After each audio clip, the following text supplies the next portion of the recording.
Hello, welcome to Naira's mum's world. ഈ ഒരു video വേണം വെച്ചെടുത്തൊരു വീഡിയോ അല്ല കേട്ടോ. പക്ഷേ എന്താ പറയുക, ലാസ്റ്റ് മൊമെൻറ്റിൽ എനിക്ക് തോന്നി ഈ വീഡിയോ പോസ്റ്റ് ചെയ്യാം. അപ്പോൾ തലയും വാലില്ലാത്ത വീഡിയോ ഞാൻ ഒട്ടിച്ച് ചേർത്തതാന്ന് വേണമെങ്കിൽ പറയാം കേട്ടോ. എൻ്റെ കയ്യിലിരിക്കുന്ന ഈ ട്രൈപോഡ് ചേട്ടനെ ഒന്ന് മാറ്റാൻ വേണ്ടി പോവാണ് കേട്ടോ ഞാൻ. സംഭവം നമ്മൾ വിചാരിച്ചതല്ല കയ്യിൽ കിട്ടിയത്, അതുകൊണ്ടാണ്. ഇനി കാര്യത്തിലേക്ക് കിടക്കാം. എൻ്റെ ബർത്ത്ഡേ ആയിരുന്നു കേട്ടോ. അപ്പോൾ അച്ഛൻ്റെയും അമ്മേൻ്റെയും വക അൺഎക്സ്പെക്റ്റഡ് ആയിട്ട് കിട്ടിയൊരു ഗിഫ്റ്റായിരുന്നു ഈ ഒരു ട്രൈപോഡ് എന്ന് പറയുന്നത്. അത് എന്താ പറയുക, അത് നിങ്ങൾക്ക് വീഡിയോയിൽ കാണുമ്പോൾ തന്നെ മനസ്സിലാവും. ഞാൻ 1% പോലും എക്സ്പെക്റ്റ് ചെയ്യാത്ത മൊമെൻറ്റിലാണ് എനിക്ക് ആ ഒരു ഗിഫ്റ്റ് കിട്ടുന്നത്. പോരാത്തതിന് എനിക്ക് ഹെൽത്ത് വൈസ് ഞാൻ ഒട്ടും ഓക്കെ അല്ലാതിരിക്കുകയായിരുന്നു. ആ ഒരു സമയത്ത് ഇങ്ങനൊരു സെലിബ്രേഷൻ എന്ന് പറഞ്ഞപ്പോൾ എനിക്ക് ആ വയ്യായ കുറച്ച് നേരം എവിടേക്കാണ് പോയെന്ന് പോലും എനിക്കറിയില്ലായിരുന്നു കേട്ടോ. അങ്ങനെ പറയുകയാണെങ്കിൽ 12 മണിക്ക്, നാട്ടിലെ 12 മണിക്കാണ് ഞങ്ങളിവിടെ കേക്ക് കട്ട് ചെയ്തത്. ആ സമയത്ത് 12 മണിയെന്നൊരു ടൈം ഉണ്ടെങ്കിൽ എന്നെ വിഷ് ചെയ്യാൻ ഫസ്റ്റ് വിളിക്കുന്ന വ്യക്തി വേറെ ആരുമല്ല, എൻ്റെ ബെസ്റ്റ് ഫ്രണ്ട് അഞ്ജലിയാണ് കേട്ടോ. അവളുടെ ഒരു കോളിൽ എല്ലാം ഉണ്ടായിരിക്കും. അത് കഴിഞ്ഞാൽ അവളുടെ വക ഒരു മെസ്സേജും അവളുടെ വക ഒരു വീഡിയോയും ഉണ്ടാവും. അതാണ് എൻ്റെ ഏറ്റവും വലിയ ഗിഫ്റ്റ്, എന്നെ ഏറ്റവും ഹാപ്പി ആക്കുന്നൊരു കാര്യം കേട്ടോ. അതിനുവേണ്ടി ഇവിടെ രണ്ടാൾക്കാർ തമ്മിൽ കോമ്പറ്റീഷനാണ്. അഞ്ജലിയും സൈഷനും തമ്മിൽ എന്നെ ആരാണ് ആദ്യം വിഷ് ചെയ്യുക എന്നുള്ള കാര്യത്തിൽ ഭയങ്കര കോമ്പറ്റീഷനാണ്. അങ്ങനെ ഇപ്രാവശ്യം സൈഷേട്ടൻ ഇത് ചെയ്തു, അഞ്ജലിനെ മറികടത്ത് എന്നെ ഫസ്റ്റ് വിഷ് ചെയ്തു. സംഭവം വേറൊന്നുമല്ല, ആൾ ബാംഗ്ലൂർക്ക് പോയിക്കൊണ്ടിരിക്കുന്നതുകൊണ്ട് അവൾക്ക് എന്നെ വിളിച്ചിട്ട് കിട്ടുന്നുണ്ടായിരുന്നില്ല. റേഞ്ച് ഇഷ്യൂ കാരണം സൈഷേട്ടൻ ഇപ്രാവശ്യം സ്കോർ ചെയ്തു എന്ന് വേണം പറയാൻ. എന്തായാലും എനിക്ക് ഈ രണ്ടാൾക്കാരും ഒരുപോലെ എന്താ പറയുക, എനിക്ക് അത്രയും വേണ്ടപ്പെട്ട ആൾക്കാരായതുകൊണ്ട് രണ്ടാൾക്കാരിൽ ആര് വിഷ് ചെയ്താലും എനിക്ക് ഭയങ്കര സന്തോഷമുള്ള കാര്യം കേട്ടോ. ഇതാ കണ്ടില്ലേ. ഇനി അടുത്ത പരിപാടി ഞാൻ പറഞ്ഞില്ലേ, കേക്ക് കട്ടിങ് ആയിരുന്നു കേട്ടോ.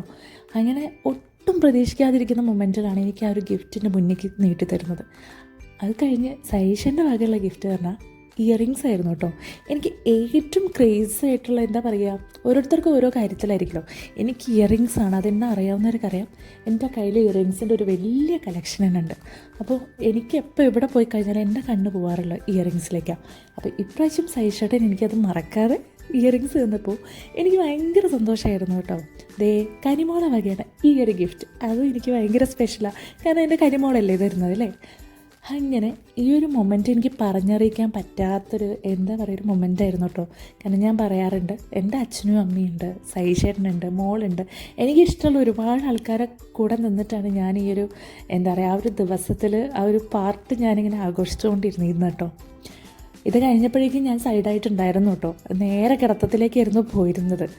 പിന്നെ ഞാനിങ്ങനെ ചോദിച്ചുകൊണ്ടിരിക്കുന്നത്, എപ്പോഴാണ് നിങ്ങളത് ഈ കാര്യങ്ങളൊക്കെ ഒപ്പിച്ചത്? കാരണം ഞാൻ ഇവിടെ തന്നെ ഉണ്ടായിട്ട് പോലും ഞാൻ കണ്ടിട്ടില്ല ഇങ്ങനൊരു സംഭവം ഇവിടെ നടക്കുന്നത്. ഈ ഇയറിങ്സും ഈ മോയ്സ്ചറൈസറും സൈഷേട്ടൻ ഗിഫ്റ്റ് ചെയ്തത് കേട്ടോ.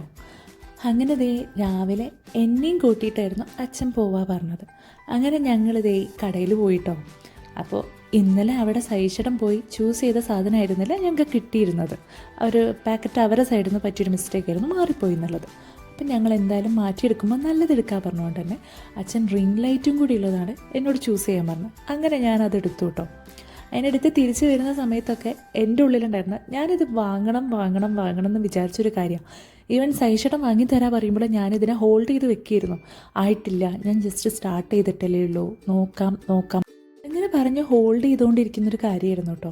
അപ്പോൾ ഒട്ടും പ്രതീക്ഷിക്കാത്തൊരു മൊമെൻറ്റിൽ അതെനിക്ക് ഗിഫ്റ്റായി കിട്ടിയപ്പോൾ ഞാൻ ശരിക്കും ഷോക്കായി.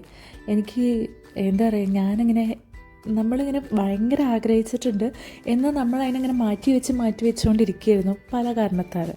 അതിങ്ങനെ നമ്മുടെ കയ്യിലേക്ക് തന്നെ വന്ന് ചേരാനുള്ളൊരു യോഗത്തേക്ക് വന്ന് ചേരുമല്ലോ. അപ്പോൾ എനിക്കത് ഭയങ്കര സ്പെഷ്യലായിരുന്നു കേട്ടോ. അങ്ങനെ തിരിച്ച് ഞങ്ങൾ വീട്ടിലെത്തി. നല്ലൊരു മുട്ടൻ പണിയായിരുന്നു. ലിഫ്റ്റ് മെയിൻ്റനൻസിലായതുകൊണ്ട് ഞങ്ങൾ അത്രയും ഫ്ലോർ കയറേണ്ടി വന്നു കേട്ടോ. എന്നെക്കാൾ ക്ഷീണം വന്നത് എൻ്റെ അച്ഛനായിരുന്നു കേട്ടോ. അങ്ങനെ ഞങ്ങൾ വീട്ടിലെത്തിയ ഉടനെ അടുത്ത എൻ്റെ പരിപാടി അൺപാക്കിംഗ് ആയിരുന്നു കേട്ടോ. കാരണം നമ്മൾ കടയിൽ നിന്ന് അത്രയും എക്സൈറ്റ്മെൻറ്റിൽ വാങ്ങിയതല്ലേ, ഇവിടെ വന്നത് വർക്കാവുന്നുണ്ടോ കാര്യങ്ങളൊക്കെ നോക്കണമല്ലോ. അപ്പം ഞാൻ ഈ പരിപാടി പുറത്ത് ചെയ്യുകയാണെങ്കിലും ഇതുമായി ബന്ധപ്പെടാത്ത മറ്റൊരു കഥയാണ് കേട്ടോ ഞാൻ ഇവിടെ പറയാൻ പോകുന്നത്. വേറൊന്നുമല്ല, ഞാൻ പറഞ്ഞിരുന്നു ഈ വീഡിയോ വേണം വെച്ചെടുത്തൊരു വീഡിയോ ഒന്നും ആയിരുന്നില്ല. എന്നാൽ പല കാരണങ്ങൾ കൊണ്ട് തന്നെ എനിക്ക് വീഡിയോ എന്താ പറയുക പോസ്റ്റ് ചെയ്യാന്നുള്ള പെട്ടെന്നൊരു ആഗ്രഹം തോന്നിയിട്ട് അതിന് കുറച്ച് അങ്ങോട്ടും ഇങ്ങോട്ടൊക്കെ വലിച്ച് നീട്ടി ഉണ്ടാക്കിയെടുത്തൊരു വീഡിയോ ആണ് കേട്ടോ. ഞാൻ കഴിഞ്ഞ വീഡിയോയിലും പറഞ്ഞിട്ടുണ്ടായിരുന്നു, ഒരു ബർത്ത്ഡേ ആയിക്കോട്ടെ, ആനിവേഴ്സറി ആയിക്കോട്ടെ, എന്ത് തന്നെ ആയാലും അതൊക്കെ അറിഞ്ഞിട്ട് ഒരു വിഷ് നമ്മളെ ചെയ്യുക എന്നുള്ളത്, അത് അവരുടെ അത്രയും വിലപ്പെട്ട സമയത്ത് നിന്ന് അവരൊരു സമയം മാറ്റി വെച്ച് നമ്മൾ വിഷ് ചെയ്യുക പറയുന്നത് ചെറിയ കാര്യമായിട്ടല്ല ഞാൻ ഒരിക്കലും കണ്ടിട്ടുള്ളത്. നമ്മൾ എത്ര പൈസ കൊടുത്ത് വാങ്ങുന്ന ഗിഫ്റ്റിനേക്കാളും എന്നെ സംബന്ധിച്ച് ഏറ്റവും വലിയൊരു സന്തോഷം തരുന്ന കാര്യം ആ ഓരോ വിഷുകൾ തന്നെയാട്ടോ. അതെനിക്ക് ഇത്തവണയും ഒരുപാട് വിഷയങ്ങൾ എത്തിക്കഴിഞ്ഞപ്പോൾ ഭയങ്കര സന്തോഷമായിരുന്നു. കാരണം അവർ തരുന്ന ഇമ്പോർട്ടൻസ്, അവർ തരുന്ന സ്നേഹം മനസ്സിലാക്കാൻ പറ്റുന്ന ഒരു എന്താ പറയുക, ഒരു ദിവസം തന്നെയായിരുന്നു എന്ന് വേണം പറയാൻ. അങ്ങനെ എനിക്ക് കിട്ടിയിരിക്കുന്ന വീഡിയോസ് ആയിക്കോട്ടെ, ഒരു കോൾ ആയിക്കോട്ടെ, ഒരു മെസ്സേജ് ആയിക്കോട്ടെ, എന്ത് തന്നെയായാലും ഞാൻ അതിനെല്ലാം റെസ്പോണ്ട് ചെയ്യാറുണ്ട്, അതിനെല്ലാം റിപ്ലൈ കൊടുക്കാറുണ്ട്. അത് എന്നെക്കൊണ്ട് പറ്റുന്ന രീതിയിൽ ഞാൻ എൻ്റെ സന്തോഷം തിരിച്ചും അവരെ അറിയിക്കാറുണ്ട് കേട്ടോ. അതായിരുന്നു ആ കാര്യം കേട്ടോ. ഞാനും അച്ഛനും കൂടി റിംഗ് ലൈറ്റ് സെറ്റ് ആക്കിയിട്ടുണ്ട് കേട്ടോ. അപ്പോൾ ഈ ചെറിയൊരു വ്ളോഗ് ഇവിടെ എല്ലാവർക്കും ഇഷ്ടപ്പെട്ടു കരുതുന്നു. അടുത്ത വ്ളോഗായിട്ട് കാണുന്നവർക്ക് ടാറ്റ ബൈ ബൈ.